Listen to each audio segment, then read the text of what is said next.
या राज्याचे माजी मंत्री काँग्रेसचे नेते आदरणीय विश्वजीतजी कदम साहेब,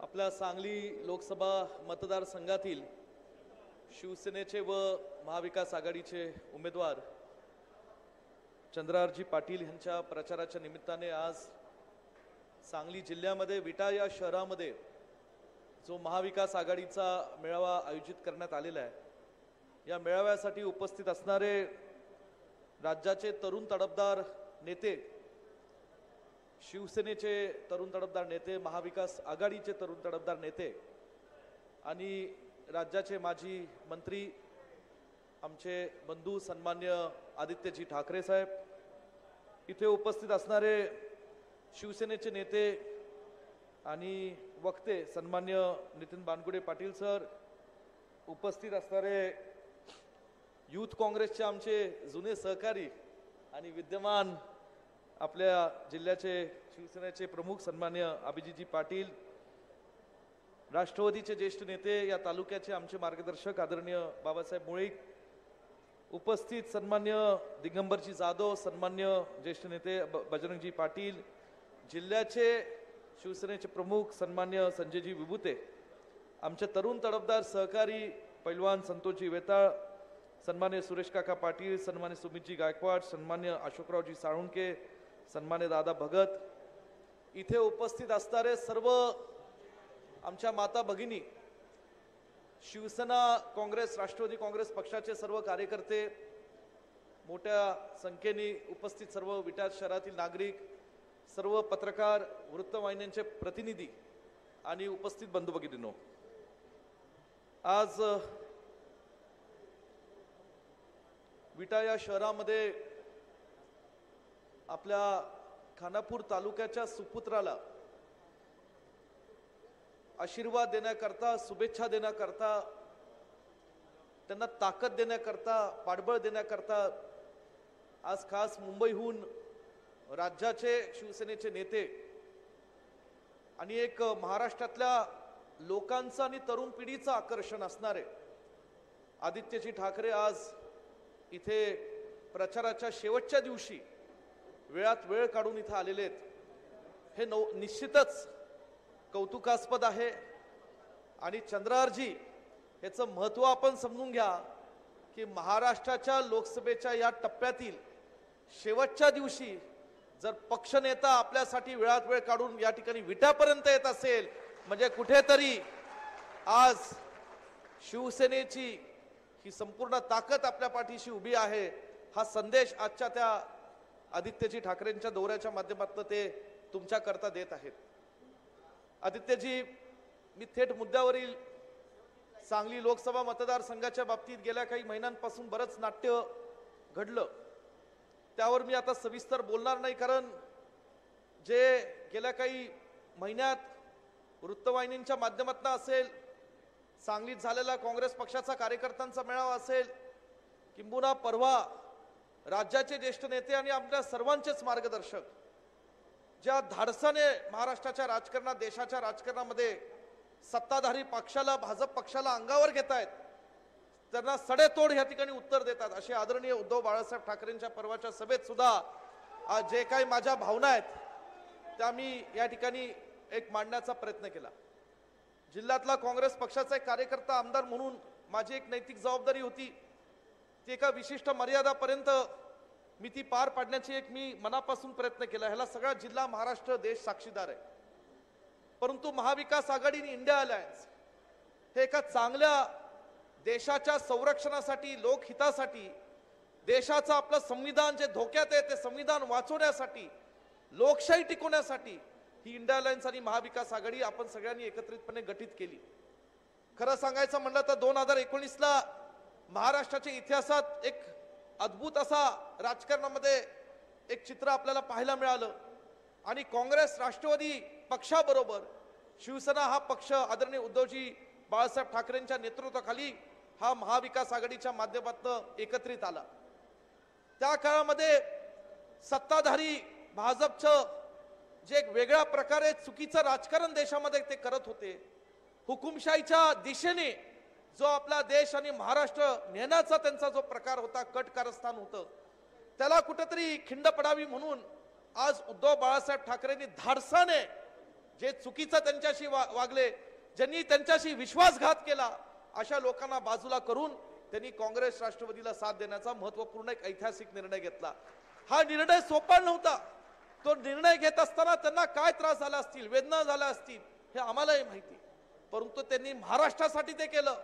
स्वर्गीय बाळासाहेब ठाकरेंनी जे महाराष्ट्रासाठी स्वप्न पाहिलं होतं, ज्याच्यामध्ये शिवसैनिक हा महाराष्ट्राचा मुख्यमंत्री व्हावा, हे जे काही त्यांचं स्वप्न होतं, त्या स्वप्नासाठी शिवसेनेच्या कार्यकर्त्यांना बळ देण्यासाठी आणि जी धोका त्यांच्यावर झाला, त्या धोकाचा वचपाळ काढण्याकरता त्या ठिकाणी काँग्रेस राष्ट्रवादी बरोबर ते 19ला आले।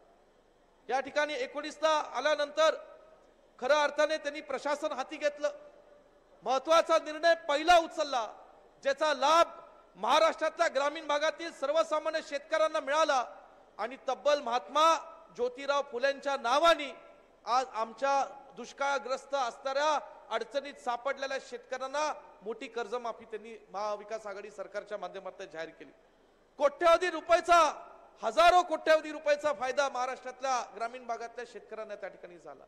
खऱ्या अर्थाने उद्धव साहेबांच्या नेतृत्वाखाली महाविकास आघाडीचं सरकार वेगाने काम करू लागलं होतं, परंतु दुर्दैवाने हा कोरोनाचा प्रादुर्भाव जो आपल्या देशात आणि समाजामध्ये आणि महाराष्ट्रात आला, त्याच्यामुळे सरकारचं जे काही कर्तव्य होतं, उद्धव साहेबांना लक्षात आलं की आता विकासाबरोबर विकास जरी मागे थांबला तरी बिघडत नाही, पण आपल्या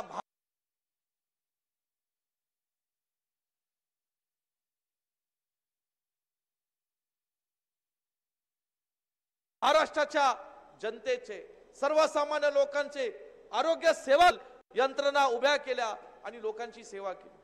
हे जे काही उद्धव साहेबांनी, महाविकास आघाडीने, काँग्रेस राष्ट्रवादीने केलं, हेच चांगलं काम कोरोनाच्या काळातलं कुणाला बघवलं नाही आणि म्हणून सत्ताधारी भाजपच्या लोकांची दृष्ट या आपल्या सरकारला लागली। आज जे खरं महाराष्ट्राच्या राजकीय संस्कृतीत कधी घडलं नाही ते त्यांनी घडवून आणलं। दुर्दैवाने या ठिकाणी पहिलं शिवसेना पक्ष फोडण्याचा या ठिकाणी फोडला त्यांनी। स्वर्गीय बाळासाहेब ठाकरे साहेब हे महाराष्ट्रातले एक अत्यंत आदर्श व्यक्तिमत्व। स्वर्गीय बाळासाहेब ठाकरेंनी साहेबांनी मुंबईमध्ये जेव्हा शिवसेना स्थापन केली, जे महाराष्ट्राच्या कानाकोपऱ्यातून, वेगवेगळ्या जिल्ह्यातून, ग्रामीण भागातून, त्या काळामध्ये त्या परिस्थितीत जे गिरणी कामगार म्हणून मुंबईत काम करत होते, त्या गिरणी कामगारांच्या न्याय हक्कासाठी शिवसेनेची स्थापना त्यांनी केली। महाराष्ट्रातल्या मराठी लोकांच्या अस्मितेसाठी त्यांनी शिवसेनेची स्थापना केली।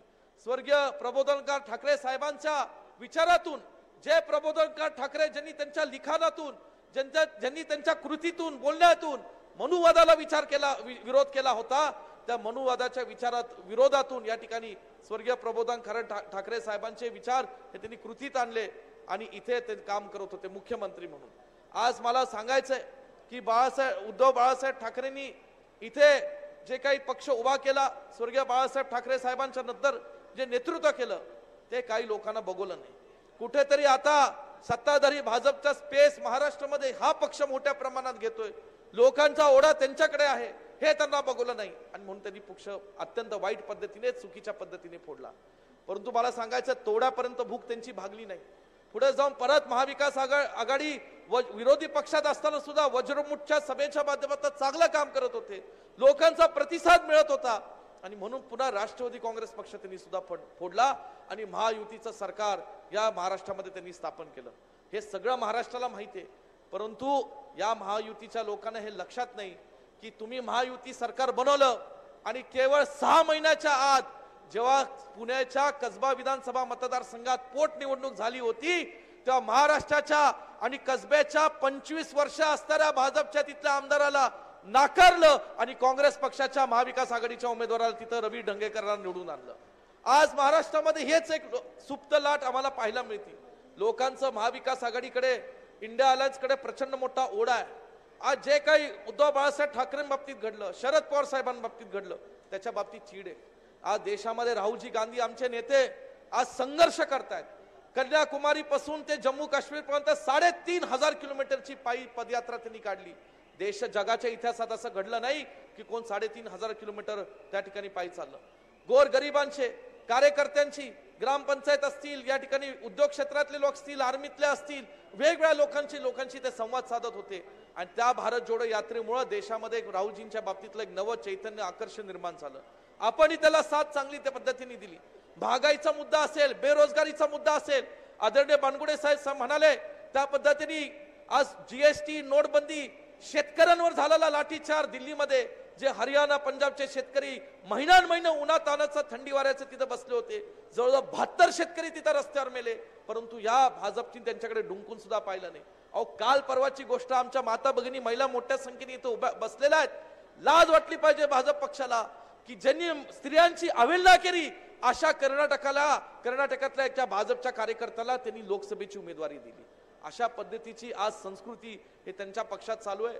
या संस्कृतीला, या सर्वसामान्य लोकांना जी पिळवणूक केली जाते, या सगळ्या पद्धतीला विरोध करण्याकरता इंडिया अलायन्स आणि महाविकास आघाडी इथं एकत्रित आली आहे. आदरणीय अतिथीची तुम्ही आज वेळ काढून इथे आलेलात. मला एकच सांगायचंय की चंद्रहार पाटील हा एक सर्वसामान्य शेतकरी कुटुंबातला एक तरुण आमचा पैलवान आहे. खरं सांगायचं म्हटलं तर ग्रामीण भागात जेव्हा शेतकरी कुटुंबातली मुलं पैलवान होतात तेव्हा त्या आई वडिलांना प्रचंड खर्च करावा लागतो. कुणाची ऐपत असते, कुणाची ऐपत नसते, पण ग्रामीण भागात लोकांना किंवा वडिलांना नाद असतो की माझं पोरग चांगलं पैलवान झालं पाहिजे. सांगली, कोल्हापूर या दोन्ही जिल्ह्यांना पैलवानकीचा फार मोठा इतिहास आहे. तोच इतिहास जोपासण्याकरता आज चंद्रहार पाटलांच्या आई वडिलांनी कदाचित त्यांना पैलवानकीच्या, कुस्तीच्या क्षेत्रात तयार केलं असेल. एक सर्वसामान्य शेतकरी कुटुंबातला मुलगा, खानापूर तालुक्यातला सुपुत्र, त्यांनी या ठिकाणी पैलवानकीचं प्रशिक्षण चांगलं घेतलं आणि सन 2008ला कडेगावला जेव्हा महाराष्ट्र कुस्ती केसरी स्पर्धा झाल्या होत्या, त्यात पहिल्यांदा महाराष्ट्र केसरी बनण्याचा मान हा पहिल्यांदा चंद्रहार पाटलांना कडेगावच्या मातीत झाला होता. पुढे त्यांनी काम सुरू ठेवलं, जिल्हा परिषद लढली, त्यामध्ये जिल्हा परिषदच्या माध्यमातून त्यांनी खानापूर तालुक्यात काम केलं. आज गेल्या काही वर्षापासून ब्लड डोनेशनच्या माध्यमातून जिल्ह्यातल्या अनेक लोकांना त्यांनी जवळ केलं.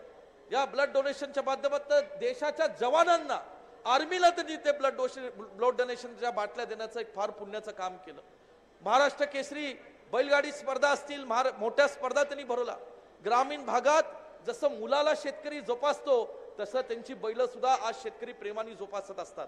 अशा बैलांच्या ज्या शर्यती आज ग्रामीण भागात मोठ्या प्रमाणात प्रसिद्ध झाल्या आहेत, अशा फार मोठ्याचं बैलांच्या स्पर्धा सुद्धा चंद्रहार पाटील केलेल्या आहेत. राजकारणात आमचा नौका हा पैलवान आहे, परंतु काम करतोय. लोकांचा आशीर्वाद घेऊन, अनेकांचा साथ घेऊन आज त्यांच्या परीने ते धडपड करून काम करतायत.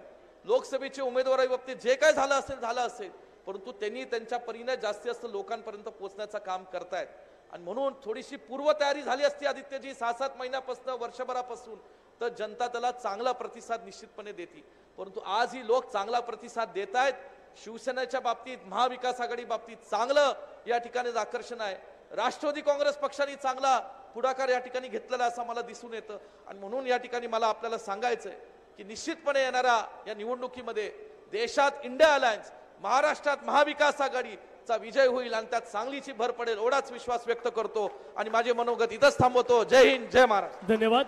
यानंतर ज्यांचे विचार ऐकण्यासाठी आपण येत आहे, एका शेतकऱ्याच्या सुपुत्राला, लाल मातीतील रांगड्या पैलवानाला लोकसभा